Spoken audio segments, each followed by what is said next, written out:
Politics করে, আমরাও করব। এরকম একটা ভাইরাল, যে ভাইরালটাতে যে পোস্টটাতে লেখা আছে যে বেশি বেশি করে লোক ঢুকিয়ে দাও, প্রত্যেকটা মানুষ ছি ছাকার করছে বিজেপিকে, যে ওরা কাজের সময় মানুষের পাশে থাকে না, শুধু এই ধরনের উস্কানিমূলক কথা। আমিও এই বিষয় নিয়ে থানায় এফআইআর করব। বিজেপি কোর কমিটি বলে যে কমিটির মাধ্যমে এটাকে ছড়ানো হয়েছে, সে ধরনের কোনো কোর কমিটি বিজেপির মধ্যে নেই, যেটা তদন্ত করা হোক।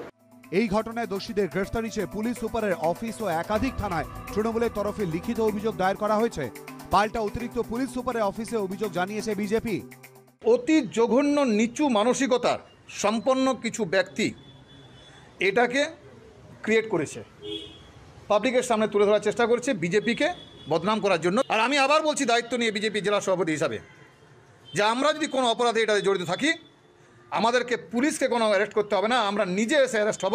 এটা তো তাদের অভিসন্ধি, এটা তো মানুষের কাছে চলে এসছে যে তারা সরকারের বিভিন্ন জায়গাতে যে সমস্ত ক্যাম্প হয়েছে সেখানে এই যে বিশৃঙ্খলা করা বা কোভিডকে আরও বেশি ছড়িয়ে দেওয়ার, এটা বিভিন্ন রাজনৈতিকভাবে আমাদের কাছে কিন্তু খবর আছে।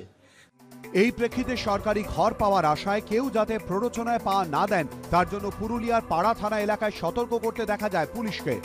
হংসরাজ সিংহ, সন্দীপ সমাদ্দার, এবিপি আনন্দ, পুরুলিয়া। জ্ঞান মনস্তং ব্রহ্ম, সত্য অন্তহীন।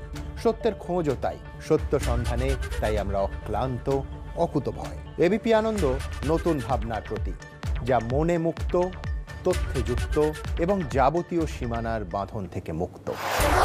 সীমা না শব্দটির মধ্যে লুকিয়ে আছে মানা শব্দটি, যেন চোখ রাঙানি এক অদৃশ্য বেড়াজাল, যা আটকে রাখে আমাদের এক ছোট্ট গণ্ডির মধ্যে। একমাত্র সঠিক খবরই গড়ে তুলবে এক মুক্ত সমাজ। সেই জগৎ গড়ার লক্ষ্যে কোনো সীমানার ঠুকুটি আমরা মানব না। এবিপি আনন্দ এগিয়ে থাকে, এগিয়ে রাখে।